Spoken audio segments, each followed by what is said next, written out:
Hello, everybody, and welcome back to MVP Baseball 2005. In the Nationals Dynasty, we're finally getting started in the regular season, the 2007 season, our third season at the helm, and we're going to get started right away with opening day in Miami with the Marlins. I don't know, I think the first year we might have done, no, the first year I simmed like the first month or two. I don't know if we've done an opening day. We might have. I think I've done the first home game last year. That might have been what we did last year, which I don't think was an opening day. I might have simmed through, or not simmed, but managed the first series or two. I can't remember, but we have high expectations for this year. We have a pretty young lineup, so we're really hoping that the offense can do what they did last year, even better, preferably, and get a little bit more from our pitching staff, and that will really put us in the position that we thought we were going to be in at the end of last season. But that is obviously the goal. So things are going to get started off right away with Jose Guillen, the big hitting right fielder, in at the top of the first with 2 outs already. This pitch is going to go right down Main Street, and Jose Guillen is going to get a hold of it and send it out to right field. Just a towering fly ball, an absolute moonshot. I guess that little feet tracker isn't really accurate. It's at 384, and the wall is marked at 385, and that ball probably went to the second deck. So I don't know. It's fun to call out as far as distance goes, but I don't think it's very accurate. So Jose Guillen gets us on the board early in this game, and now we have Wes King 0-for-1 in this game in the top of the third, but he's got Christian Guzman at second base, and Wes King's going to bloop this one into left field, and Christian Guzman's got the wheels. He's going to round third and try and get home, and the slide is in, and the tag is not in time, according to the umpire. It looked like he might have got the tag down, even on this replay here. Christian Guzman took a horrible slide. If he would have just led with his left arm, he probably would have been in there very easily, but the game is going to give us the runs. We're going to take the run. So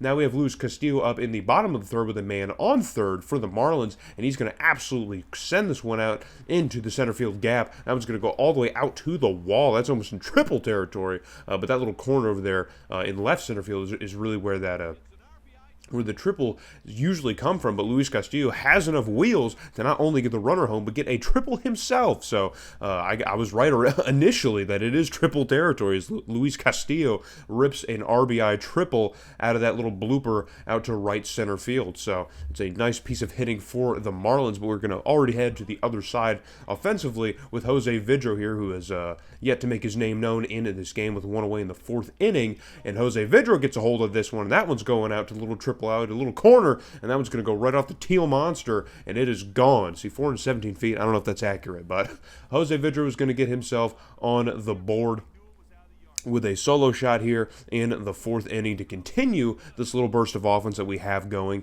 Not a ton of offense. We're relying a lot on the long ball. We did generate one run, but we're still kind of relying a lot on the long ball. So Mike Lowell, the big hitting third baseman for these Marlins, he causes us a lot of problems in the past couple of years, and he's going to continue to do so as he takes Casey Fossum very, very deep all the way out into left field. That one just clears the tarp seats, man. That was a monstrous home run, and that's exactly what the Marlins expect out of their big hitting third baseman. Man, Mike Lowell is just a force to be reckoned with. There's quite a bit of Mike Lowell on this channel if you go back and watch the Marlins sim season I did in Triple Play Baseball 2002. Man, he just terrorized everybody, and he's going to terrorize us in this series now in our own division. So J.D. Corey, the technically rookie, I guess he came up last year, but he's 0-for-2 in this game, but not any longer, as he absolutely carries this one and pulls it all the way out to left field, clears the wall, and that one is also into the tarp seats. He's going to the same place that Mike Lowell went to, and so we're just continuing to hammer the Nationals pitching staff with the long ball. I mean, it's not a ton of damage. Geez, that one hit right off the third deck. That was ridiculous. That's the kind of power that we love out of J.D. Corey, man. That's what I love so much about him as a prospect. Really happy to see him get his name etched in here early on in opening day. So it's great to see that he's still capable of bruising some offense like he did last September. Now, Jose Guillen, who already has a home run in this game, up to bat in the top of the sixth, and this inside pitch is turned on, just a big fly ball here on the short side of the field, and that was going to clear the wall easily, and Jose Guillen's got himself his second home run of the game. So the big names that we expect, man, Jose Vidro, we saw a big regression from spring training. He's got a home run in this game. J.D. Corey gets his name involved here, and now Jose Guillen with 2 home runs. So just a huge offensive performance here. And now Josh Willingham, the catcher for the Marlins here late in the end of the game with runners at the corners, an opportunity to maybe tie with a big hit here, but he's going to ground to short. The tag's at second, and the relay to first is in time, and the Nationals put down the double play here. Some amazing infield defense from Ivan Vukarina and Wes King. Just great performance. We love to see it. I think it might have been Jose Vidro with the tag at second, but Urbina gets himself another save. We love to see this performance, man. 5-2 over the Nationals, and now it's time to get into the rest of this month and see what we got into in April. All right, we're back from our opening day victory on the road in Miami against the Fish. A little bit sicker. Just a little, about the same level of sick as I was in the game recording VO, so please excuse that. But we have a look over here in April. As you can see, 14-12, continuing the pace that we had from last season. Unfortunately, things, I don't know, man. This is a weird month, a very, very weird and bizarre month for so many reasons. The title of this video is probably going to be just going streaking, because we were very streaky in the month of April in very confusing fashion. So we would take the opening game in Miami and then lose the series, dropping the next two games, and then we would lose the first game of the series against the Mets, and then pick up a big win in Game 2 before losing Game 3 by the same score as we did in Game 1. And then in the following week that we played the Marlins, literally another 3-game set a week apart, this time at home, we would drop 2 of 3, a high-scoring event here in Game 1. If I remember correctly, I mean, that one I think we were leading, and then the Marlins came back and then just like took the lead off a huge meltdown from one of our higher leverage relievers, and then we somehow miraculously caught up and then lost this one in extras. So that was frustrating, but a high-scoring series all around. At least the winning team scored a lot of runs in all 3 games. And then we would win the series against Philly, and this is kind of where our season would start to turn around, as we were off to a pretty rough start heading into this Philadelphia series. And then we would win 7 straight, sweeping the Mets in 4 games, and then picking up another series victory over the Phillies. So a huge 7-game win streak to kind of get us right back on track here. I was kind of worried about the trajectory of the season, what we might have to do with the team. I shifted around lineups a little bit, changed how I use certain pitchers. Certain pitchers just started to perform differently on top of that. And so that is what leads to a nice little 7-game win streak. So, and then we would pick up a win over the Padres. We had a potential to sweep the Padres in 4, but we did lose this game here. I think that was a blown save, I believe, if I'm not mistaken. But we did win 3 of 4 games over the Padres, and then we would get swept by the Dodgers to finish the month, man. I really wanted to win at least one of those games, get to 15 wins for the month, but unfortunately we got swept by the Dodgers on the road, I believe. I think that was in LA, so not too surprised there, but that is how the month of April shakes up, a 14-12 record, thanks to a 7-game win streak and a couple 3-game losing streaks as well. So kind of a mixed bag. There's a lot to cover. So normally with the schedule screen, I typically kind of just cover right then and there some of the more notable things that happen in the month, like some of the biggest things I noticed. A lot of the same problems, RISP has been an issue, not a debilitating one, but there's still been a few situations in which we were in prime position to get some runs generated, but unfortunately, thanks to, just not being able to finish, we just couldn't, but for the most part, we were able to score runs when we kind of needed to. The offense was pretty consistent for the most part. So if we had bases loaded and didn't score, runners in scoring position, we were probably going to do it at a later point in the game. So it was never too debilitating of a problem.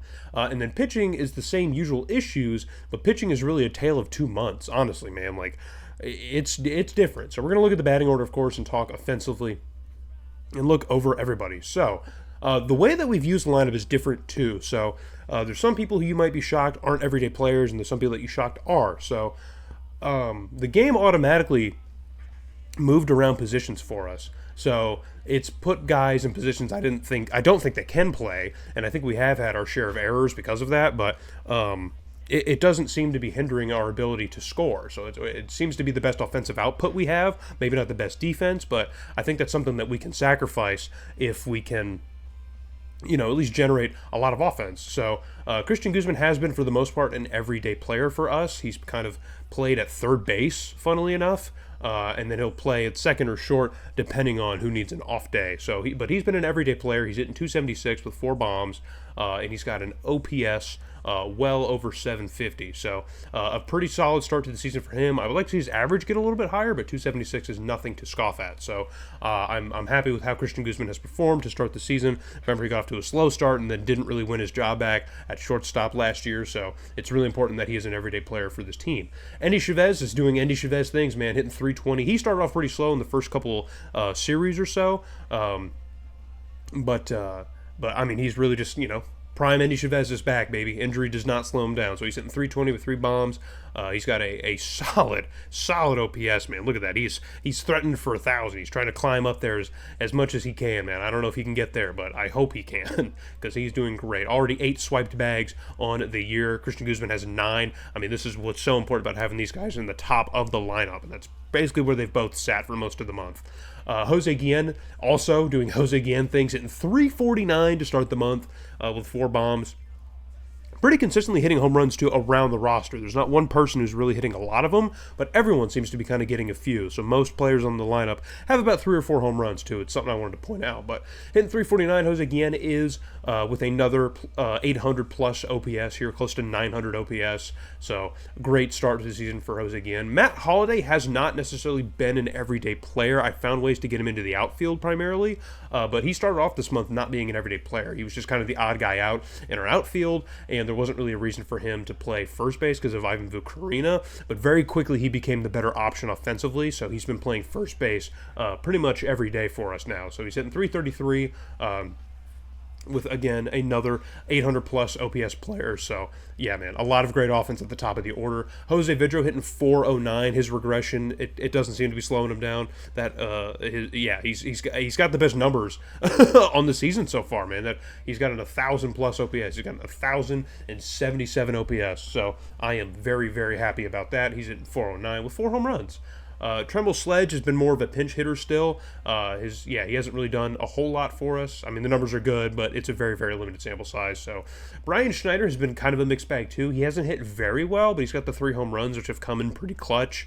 But overall, his numbers on the year are pretty bad. So we haven't had a lot of production from the catching position, unfortunately, which was something that we did have last year, and it would be kind of a big loss to not have it this year. So Brendan Harris has played a good bit, too, at third base. I've had him there at third. Tried to keep Christian Guzman at least second or short, on the other side of Wes King or Jose Vidro or something. But Brendan Harris has played a lot. A spot starts at third, and he's done okay. He's done fairly well, hit 333, another 750-plus OPS player. I think it's over 800 now.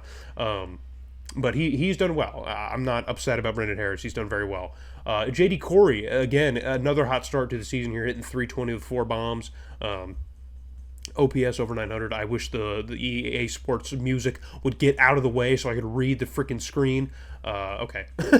But, a 943 OPS. Is how J.D. Corey is getting a good start to his year. So that is the basically the core here outside of Tremble Sledge. That is the core of how our lineup has pretty much done. Will Cordero hasn't done much. I've pinch hit him a couple times. I don't think he's done anything. Or no, I think I just subbed him in because we had a suspension, which we will talk about. Brian Boskin is our backup catcher. He's only played a few games. He hasn't really done much of anything. Like I said, we're not getting a lot of production out of the catching position, which sucks, but it is what it is. So Ivan Vukarina had a terrible start to the year. Or rather, I mean, judging by the numbers, he hasn't played at all. So I guess I thought I played him at least in a couple series, but it looks like he only played in a game. So I don't know. Maybe that is the case. Who knows? But or no, because okay. So he did. He definitely played. I'm losing my brain. But yeah, he did play. I had him in a couple series at first base. He was not hitting well. Obviously, a 158 batting average. I wish it said the games for the season, but a very, very poor start. I hit triangle on accident. A very, very poor start to the season for Ivan Vukarina. And that's what's got him on the bench right now. Last year, as we know, he kind of teetered on like the bench role. because he was hitting around like 50 to 60, but he was pretty efficient OPS wise, but this year it's just not there. It's just really, really not there. He's not really doing much of anything. So he's on the bench, and Matt Holliday is starting at first base for us. Nate Bruce is one of those kind of fringe AAA guys that we wanted to start out here or just give a shot, and he's done pretty well in the limited sample. He started like a couple games, and I think pitch hit a couple times, so his numbers aren't great, but he has done a little bit more than some of the other people on this team on the bench can say, so we like keeping him around. And then Wes King, of course, excuse me, Wes King, his numbers aren't great. We've played him quite a bit, and he hasn't done very well. I think he was trending upward at the time he got suspended, and yes, Wes King got suspended. He was in an altercation and got suspended for 6 games. So we missed 6 games of Wes King and had to kind of figure things out in our infield for a little bit. But he's not playing super well to start the year off either. He's another person that we really do need to play well. But as you can see, the offense is right where it probably needs to be in terms of production for us to feel really good about where we're heading. So the next thing to look at here is in our pitching rotation. There's going to be a lot of numbers that shock you guys. A lot. So, first things first, CC Sabathia, a 1.80 ERA. 21 strikeouts, 5 walks. CC Sabathia has arrived for the Nationals. His first outing was horrendous. He had a really bad first outing. Ever since then, he's been amazing. He's been lights out. He's been really, really good. He pitched a complete game, I'm almost positive, in his last start. I mean, he's just been incredible. He's been great for us. Perfectly deserving of the ace title and the ace money that he's receiving. It's a contract year, I think, for him, so maybe he's trying to play for some more money from us. Who knows? But he'll earn it if he keeps pitching like he has in the first month of the season. Casey Fossum was injured for about half the month. He missed a good chunk, but he wasn't doing too bad when he was pitching for us. So 3.71 ERA in 17 innings, 14 strikeouts to 3 walks. That's a pretty good performance from him. Hopefully he can continue that trend as well. Chris Ponson, it's Chris Ponson, right? Yeah, Chris Ponson, one of our free agent pitchers. I think he was called up amidst Casey Fossum's injury and has just kind of carved out a role for himself on the team. And he's done well. I think he was rough in his first start too, but in his last couple, he's done really well. So a 3.42 ERA over 23 and 2/3 innings. We'll take that. We'll take that every day. I'm more than okay with that. So that is how things are stacking up with him. So far, rotation, man, we don't have a guy over 4 yet. Can you believe that? Tony Armas Jr., another solid performance here in the month of April. 29 innings, only an inning less than CC Sabathia, and a 3.72 ERA with 24 strikeouts to 9 walks, man. He is having a great performance as well. Another guy who I think had a pretty rough first outing and then just really kind of settled in and was really dealing. I think in his last start, he went like 7 or 8 innings. He was dealing. Sun-Woo Kim has been the worst of our starters, which is fair because, he's the 5th, he's the 5, so that's not too bad. And even a 4.15 from Sun-Woo Kim, I will happily take. I will gladly take a 4.15 ERA from Sun-Woo Kim in our 5 spot. I don't have an issue with that. So, but that is how the rotation stacks up, man. It's actually a pretty decent rotation. I'm not super mad about it. Claudio Vargas hasn't been the best, man. A 4.40 ERA, that was a little bit higher. He's gotten a little bit down. I've thrown him in some lower leverage situations. He's got up to 14 and a third innings, and he's done pretty well in that role. So a solid 4.4 ERA from him. 18 strikeouts, 3 walks. The walk numbers are down across the staff, so I'm happy about that. So Seth Griesinger has been like one of the go-to guys. He's been because of his stamina, he's been kind of like an emergency starter, kind of the de facto long relief guy, and he's done very well. 22 and 2/3 innings. It's the 3rd most innings pitched on the team so far that we've seen, and he's got a 1.57 ERA. Man, he's putting up starter numbers right now, and he's in our pen. Man, that is just great. I'm just glowing right now with the pitching performances. Jeff Bennett.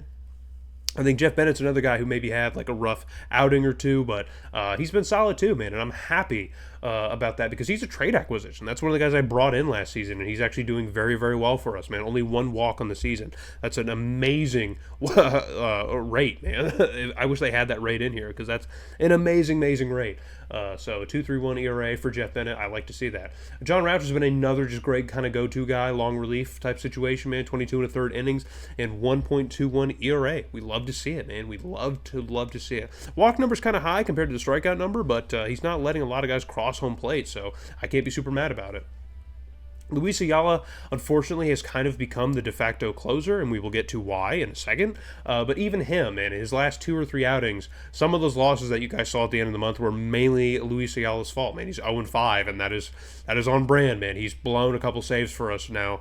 Recently, he was really kind of automatic for a brief period, and then I tried to use him high leverage or in the closer role for that Dodgers series and one of those other games that we lost. I think that first Padres game in that Padres series, and he blew all of them. So not great, man. It's not looking good. That ERA's ballooned. He had a sub-1 ERA before that Dodgers series, and it's just kind of really gotten away from him. But still good numbers, but we need to see a lot of that stuff improve, man. A lot of it improve. And then, unfortunately, this is why Luis Ayala has been depended on as a closer, because this is what Ugueth Urbina has done in 1 month of play here. But as you can see by his innings pitched, hasn't really been a month, man, because he's only pitched 5 2/3 innings, and that's, again, that's par for him because it's been a really, really bad month for him, man. He had 2 or 3 outings I put him in, and he was just horrendous. There was one game in which it was 3-2 going into the top of the ninth. I think it was the last game that 10-3 game. The last game of the second Marlins series, where we lost 10-3. That game was 3-2 going into the top of the ninth inning. Luis Ayala loaded up 1 or 2 guys, and then Urbina let everyone score, and then gave up a grand slam. So it was 8 runs in the ninth inning that he gave up. So that is why he's here with a 17.47 ERA. So it's bad. So Urbina now sucks, but Casey Fossum and CC Sabathia are doing well, I guess. That's the trade-off. I don't know if I like that, but it is what it is, man. But that is how the roster is stacking up here in 1 month. Honestly, dude, looking at the numbers, a 14-12 record seems kind of low for this team. I feel like we probably should have won maybe 2 or 3 more games than we did, unfortunately, but that is how things go. So let's look around the league and see the standings and see where we stand in our own division. So, as it stands, an extra win probably would have got us in a good position, which is why I wanted to, but the Braves and Phillies lead us now at 14-10. We are 14-12, and then the Marlins and Mets, are holding the caboose at 10-15, respectfully. So, but we have the most runs scored in the division, and we have the lowest runs allowed. So obviously, just the numbers really just aren't reflecting in the win-loss. So we just got to turn some of these losses into wins, man. That's really what it is. We should be maybe a 16-10 team.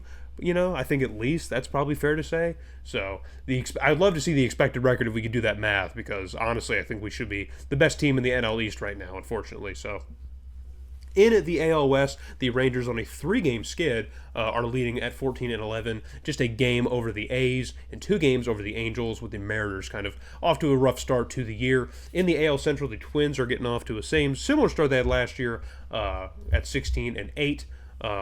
With the White Sox and the Tigers hovering around 500 behind them, and then the Royals and Indians really struggling. I think the Indians had a good year last year. I thought they did. I can't remember, but they're off to a terrible start this year. In the AL East, the Red Sox are off to a blooming start here on a 6-game win streak, taking a 20-6 start into May. The Devil Rays behind them. The Devil Rays have been bad the last couple of years, but they're off to a 14-10 start. Good for them. The Yankees are 500 with the Orioles behind them, just a couple games under 500, and then the Blue Jays are off to another bad start. In the NL West, the Dodgers, who just swept us, that extended their win streak to 7, so they're on a tear right now at 18-6, probably the second best team in baseball.